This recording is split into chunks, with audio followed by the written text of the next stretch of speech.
Edukasi negara Indonesia itu ranking 44 dari 44 negara. Tingkat kompetensi manusia itu ada 4 level.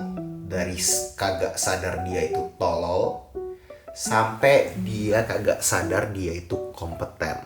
Tapi pertanyaannya, caranya gimana kan buat kita itu bisa kompeten? Gimana sampai kita itu ke tingkat kompetensi tertinggi? Dimana kalian merasa kalian kagak malas, kalian kagak prokrastinasi kan? Enggak kan? Kalian kagak lagi di ranjang kan? Kagak lagi tiduran kan? Kalian bisa melawan otak monyet aka si paling resistensi. Tapi entah kenapa ya, gue berasa kayak ada sesuatu yang salah deh dari cara kita belajar yang kita diajarkan di sekolah. Kayaknya itu bukan belajar memahami, tapi belajar menghafal. Iya gak sih? Ya makanya jadi sangat wajar lah kalau misalnya gue dikatain sama dosen gue bego. Gue males menghafal. Gue kesini bukan buat menghafal, gue belajar untuk pengen memahami. Ngapain juga gue belajar menghafal di sekolah? Kayak gak ada kerjaan aja. Ini yang gue rasakan sampai akhirnya gue ketemu satu guru ini. Suatu figur yang Bill Gates pun bilang, the best teacher I never had. Bahkan orang terkaya di dunia yaitu Elon Musk juga memberikan komentar yang sama terhadap metode pembelajaran beliau. Nama figurnya Dr. Richard Feynman, seorang fisikis yang udah pernah menang Nobel Prize.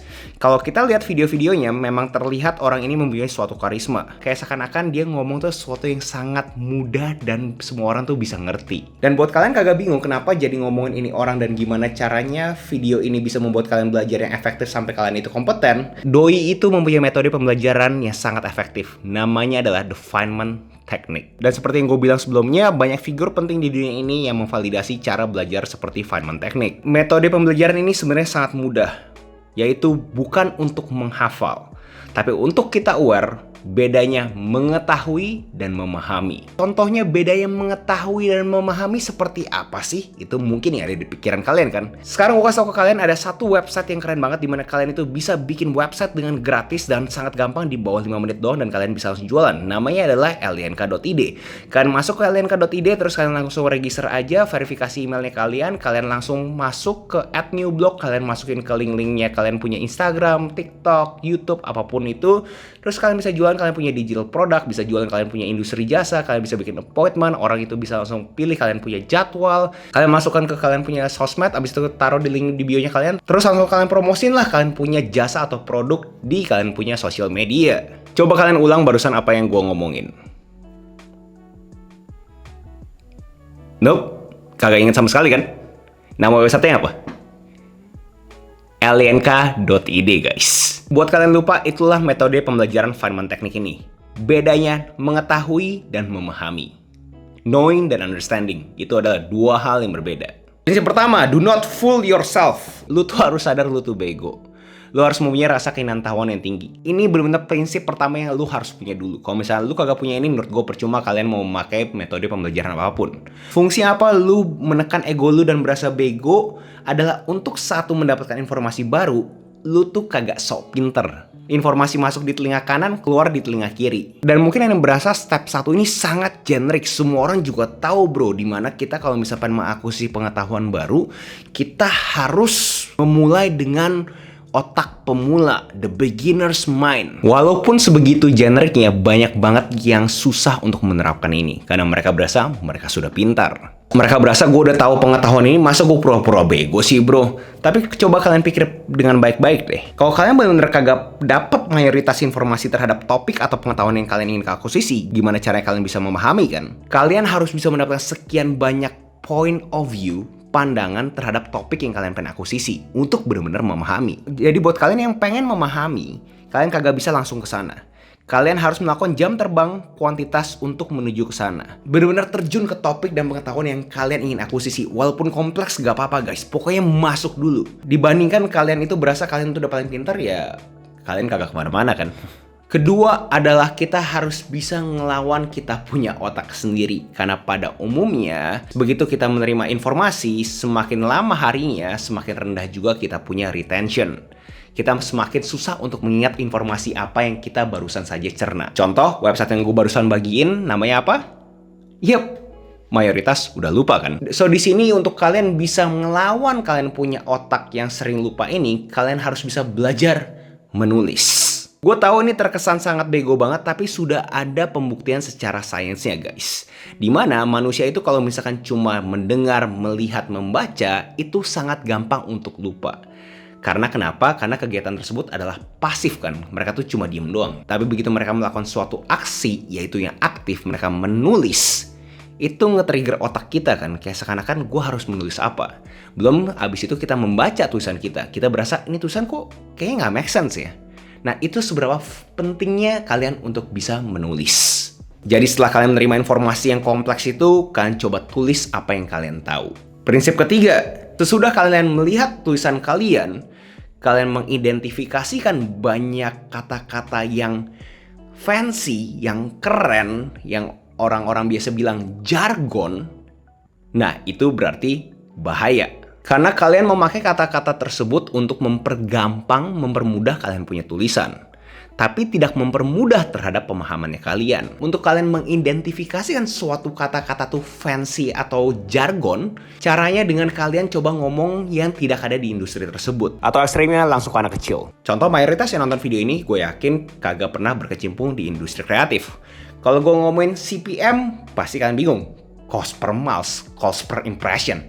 Apaan itu bro? Apa coba impression? Bedanya reach sama impression apa bro? Nah itu adalah jargon-jargon yang secara spesifik ada di industri kreatif seperti media sosial ini. Gue harus bisa mencoba menjabarkan tanpa harus memakai jargon-jargon yang ada di industri gue. Contoh sekarang mungkin kalian beneran pengen tahu beda impression sama reach apa bro. Kalau impression adalah seberapa banyak orang itu mendapatkan kontennya kalian. Dimana kalau misalnya satu user melihat konten kalian 5 kali, itu dapat 5 impression. Sedangkan reach itu bener-bener ke akunnya doang. Contoh kalau misalnya satu user tersebut walaupun mendapat 5 impression, reach-nya juga cuma 1 doang. Jadi di poin ini sangat penting banget kalian coba eliminasi semua jargon-jargon yang cuma industri kalian doang tahu. Semakin mudah kata-katanya, berarti semakin besar juga kemungkinan kalian untuk memahami. Di sini gue pengen double klik. Mudah itu nggak dalam konteks cuma bahasa Indonesia doang ya guys ya. Contoh kalau gue ngomongin 4 level kompetensi, ada yang namanya unconscious competence. Gue translate plek-plek jadi kompetensi tidak sadar. Nggak gitu juga.